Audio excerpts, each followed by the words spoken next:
Growing up, I always valued how much time I could spend on a game. Like many kids, before I started making my own money, I really only got games for special occasions, birthdays and Christmas to be exact. So a game that I could spend hundreds of hours on was all little me could ask for. Even once I started working and was able to afford my own games, I was a firm believer in the dollars per hour playtime metric. But fast forward a little under a decade, and now that I'm an adult juggling working full-time, attempting to have some semblance of a social life, trying to take care of myself, and making time for creative endeavors, all of a sudden that 100-hour JRPG doesn't sound so based. I'm currently in a period of my life where anything over 20 hours starts to be a little intimidating, so I'm really starting to enjoy shorter, more condensed games, and that's what sparked the idea for this video. We're gonna take a look at some of my favorite short games that I've played in recent years. Anything under 10 hours is a contender, but I made it a point not to include any roguelikes. While they are technically short games, it's not uncommon to put many hours into them, and that could honestly be an entire video on its own. It's also worth mentioning that A Short Hike is going to be a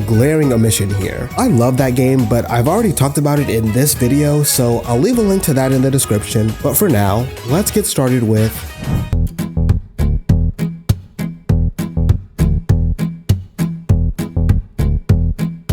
moving fucking sucks. Like, the entire process is not fun. I've helped two friends move in the not so distant past, and I'm good if I don't ever have to flounder with another couch up or down a flight of stairs again. So you would think that a game based around the most monotonous part of moving would also not be fun, but you'd be very wrong. In Unpacking, you play as an unnamed person and unpack boxes after moving throughout their life. You'll start the first level as a kid still living with your parents, and by the end of the game will have a family and place of your own. There's not much to talk about in terms of gameplay. You're essentially just placing items where you think they fit in the new home, but gameplay isn't really where Unpacking shines in my opinion. My favorite part about this game is piecing together key moments in this person's life based on what you're unpacking. You'll be taking out clothes and all of a sudden start unpacking men's underwear, and then you're like, okay, I guess I have a boyfriend now. There isn't any narration or even text to read as you play through the levels, so if you're just playing to get to the next move and aren't paying attention to the items, you miss out on a lot of the minutia. There's a particular moment where you unpack a picture of you and your boyfriend that you've seen before in a couple moves, but this time there's a thumbtack through his face, and if you try to put it on your corkboard, the game won't let you, signifying that a breakup happened between moving. And this was the moment that I really started to fall in love with this game. I just thought it was so cool witnessing all of this person's new hobbies, interests, and changes in their life between each move without the aid of any dialogue or text. In contrast to its real-life counterpart, Unpacking is actually pretty relaxing. There are no real fail states, and once everything is unboxed, anything that's not in its place will be highlighted so you can easily get things where they need to go. Because of how freeform the Unpacking is, I think this is definitely worth a second or third playthrough to see how differently you can set up each room. There's even a photo album and replay feature if you want to watch a speedrun of one of your playthroughs. Unpacking also has achievements in the form of stickers for those of you that need an objective. If there's one game on this list that I think is for everyone, it's Unpacking. It's got charm and bounds, and even if this isn't your usual type of game, I'm willing to bet that you'll enjoy the few hours it takes to do a playthrough. Boot this up on a Saturday morning with a nice cup of coffee and maybe a stream or show on your second monitor, and before you know it, you'll be asking where 4 hours went.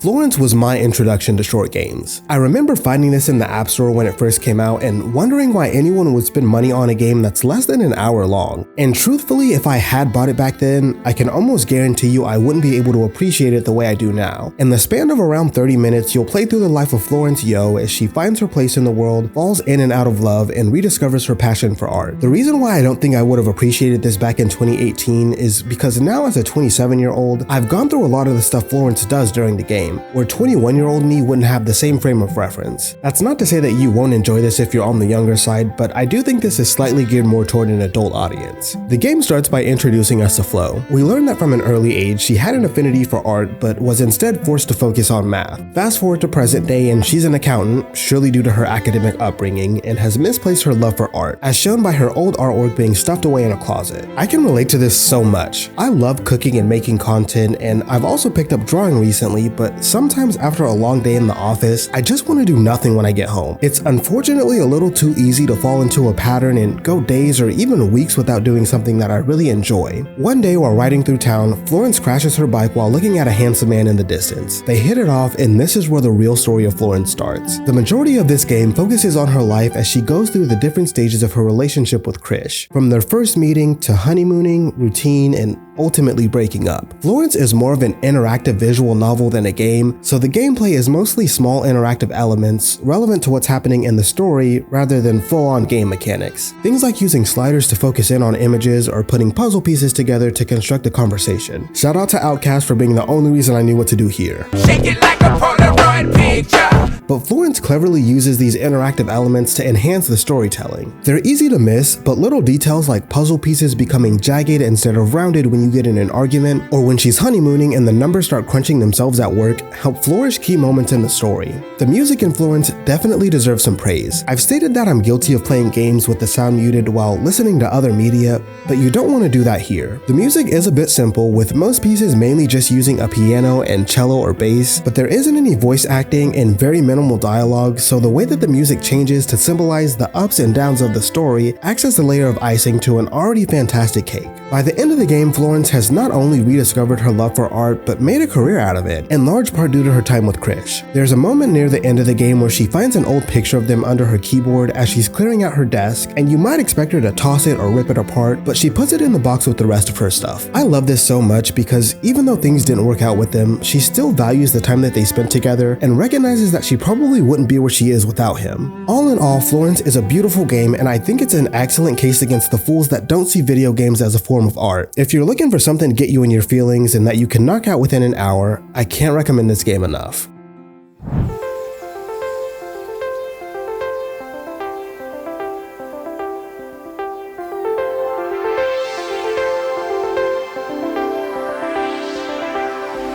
Assemble with Care sees you playing as Maria, a repairwoman who's supposed to be on vacation in Bellariva. That idea doesn't last very long because even on vacation, she needs money to eat, so she posts some flyers around the town to advertise her restoration services. Throughout the story, you'll meet people local to the city and learn about their lives as you fix trinkets and heirlooms important to them. There's a daughter that's lost her mother, her father who's the mayor of the town, a struggling restaurant owner, and her sister who's visiting the town in an attempt to rekindle their now torn apart relationship. All 5 of the characters are brought to life with some surprisingly superb voice acting. This isn't a knock on indie developers, but a smaller budget generally means they aren't able to hire good voice talent on top of the already high cost of making a game. To put it into perspective, there's only one other game on this list that has voice acting, so for it to be as good as it is was a highlight as I played through the 2-hour story. Another highlight was how aesthetic everything is here. The hand-painted graphics, the small, intentionally choppy animations of your work area, and even the way that the items pop up as you scroll through the chapters, paired with the storybook presentation and great voice acting, really made me feel like I was playing through a picture book.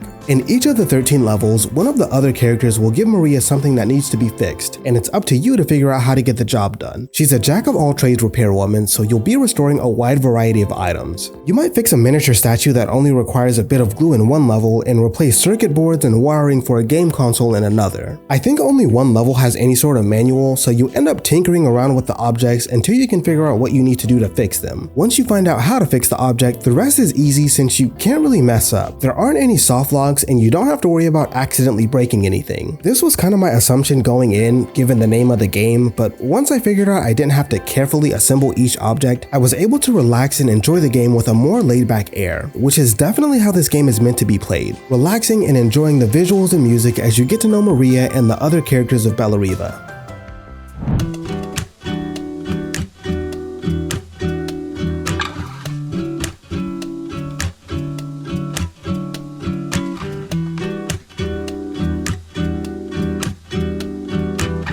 Donut County is such a silly little game. I remember being in a pretty sour mood when I started this up, and within minutes I was laughing and had forgotten about whatever had me down. This game has you recanting the story of how BK, a talking raccoon, swallowed up a whole ass town while playing a game that I imagine is not too dissimilar to Donut County. The best part about this game is definitely the dialogue. The gameplay is plenty fun, but I found myself trekking through levels specifically to see what kind of crazy things the characters of Donut County would say to each other next. It has this comedic, sarcastic tone that I can only compare to something like All That. It doesn't take itself too seriously, and I genuinely laughed quite a few times playing through this. On the gameplay side, each level has you playing as a bottomless hole that grows as you consume things in the environment. Where you might only be able to swallow a pebble or blade of grass at the start of a level, you'll be taking in buildings and maybe even mountains by the end of it. This sounds like it would get boring pretty quickly, but they've managed to keep things fresh by sprinkling in small mechanics unique to each stage. Things like combining items to make soup while avoiding bugs, or a level being poorly lit, making it hard to navigate where the hole is. Look, we've all been there, right?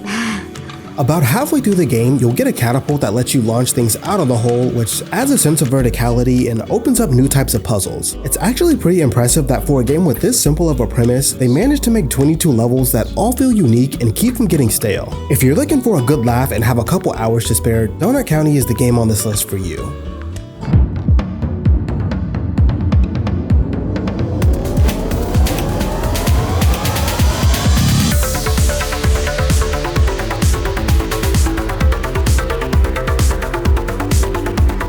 I'm sure you've noticed that all of the games so far have been more on the casual side. There's nothing wrong with that, but I wanted to make sure to include something with a little more bite. Enter Katana ZERO, a brutal action-packed platforming brawler. If Hotline Miami was 2D instead of top-down, this is what it would be. You play as Subject Zero, a super soldier with the ability to see the future and analyze the outcome of his actions, which is how the game contextualizes you being able to die so many times. And believe me, you're gonna die a lot. Everything here is a one-shot. One stray bullet or mistimed slash means you're starting the section over. This can get a little frustrating on some of the longer levels, but the combat here is so satisfying. A key part of the gameplay here is using Zero's precognition to temporarily slow down time, which makes it easier for you to do things like dodge attacks and deflect bullets. Each level also has strategically placed items like cleavers and pots for long-range kills, or smoke grenades to obscure enemy vision. You can't help but feel like a badass after using all of these tools to ambush an entire floor of bad guys, taking them out before even one of them lands a hit on you. For one final hit of dopamine, after every level, you get a replay of your clear without any slow-mo, so you can see Zero deflecting bullets and cutting through the room in real time. Also, before every level, he stops and plays a song on his music player, which I thought was fun. It has big Star-Lord energy. Katana ZERO has a surprisingly dark story, even for a game that has you mindlessly killing hundreds of people. Zero's ability to see the future comes as a byproduct of an experimental drug he's on. Another side effect of this drug is time-distorting withdrawals when he doesn't get his fix. Whenever this happens, there's this cool glitch effect in the game which is simple, but they make use of it in such cinematic ways, and I thought it made his withdrawals really tangible to the player. After hours, he turns into this father figure to a little girl staying in his apartment complex. It's here where you get to see his softer and more caring side.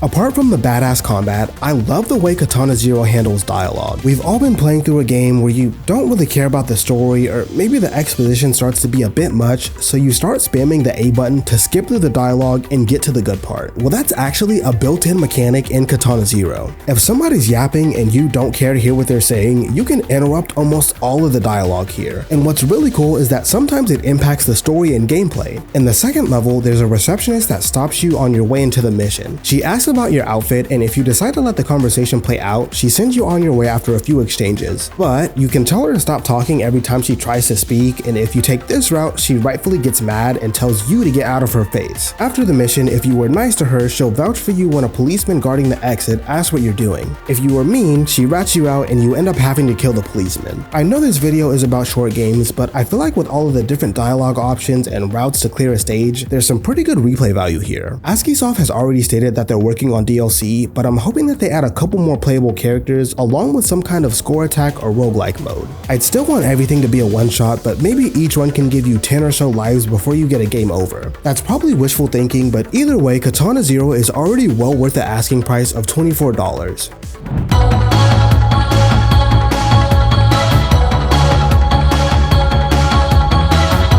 Even know how to begin explaining what this game is, and honestly any explanation I try to give probably wouldn't do it justice. Just know that 1, the game is narrated by Queen Latifah, and 2, the 2.5 hour marathon I had of this game felt like a fever dream in the best way possible. Initial impressions lead you to believe that Sayonara Wild Hearts is gonna be a basic arcadey score-based game. After playing through the first 3 levels, you're like, okay, I get it, we're gonna run through some levels, try to collect as many hearts as possible, and vibe out to some pretty stellar music along the way. Then you get to level 4, and it doesn't start the same way the last 3 did. No, you begin level 4 with a rhythm-based fight scene. Then the game combines everything from the first 3 levels with the rhythm mechanics and a big chase sequence. This is where the game really started to grab me, and it only went up from here. Every level feels like this interactive roller coaster. Watching the stage zoom past you as you try to collect your hearts and time your rhythm sections perfectly is such a rush. And even though the levels only last for a few minutes at most, each of them stands out. A big reason for this is because the game also makes a good habit of slightly switching genres. One level might be first person, another top down, and another might give your motorcycle blasters, which turns the game into a bit of a shooter. Even thematically, you'll be fighting a giant Cerberus mech one second and surviving a bullet hell section in a VR headset the next. Everything is centralized around the theme of tarot cards, which is definitely something I vibed with. All of the bosses and big moments in the story have a card associated with them. I got heavy Sailor Moon vibes from this with all of the transformations and magical music. I say that with the utmost confidence, having never seen a single second of that show, but if it's anything like this, maybe I should get into it. Overall, the game once again leans more toward the casual side, but it can actually be pretty challenging if you want it to be. There are sections where traps or sharp corners are coming at you so fast, you don't really have time to correct any bad positioning. You also basically have to play a level perfectly if you want to get the gold ranking. During my playthrough, I managed to get 3 golds out of a possible 23. Perfecting the stages isn't anything unattainable, but it is going to take you a few tries to get familiar with the layout of each one, and you're even rewarded with a secret bonus mode if you can successfully get the gold on all 23 levels. So those are some of my favorite short games. I actually had 3 more games on here, and then I realized the script was already 17 pages long, so if you're interested in a part 2, let me know. I already have part of that clip loaded. Anyway, I hope this encourages you to try some games that may be a bit on the shorter side. Their experience is worth just as much as games that you can play indefinitely. If you've made it this far, do me a favor and like the video so YouTube knows to recommend it to more people. And if you enjoyed it and want more gaming content like this, be sure to subscribe so you know whenever I upload. Thanks for sticking around until the very end, and I'll see you in the next one.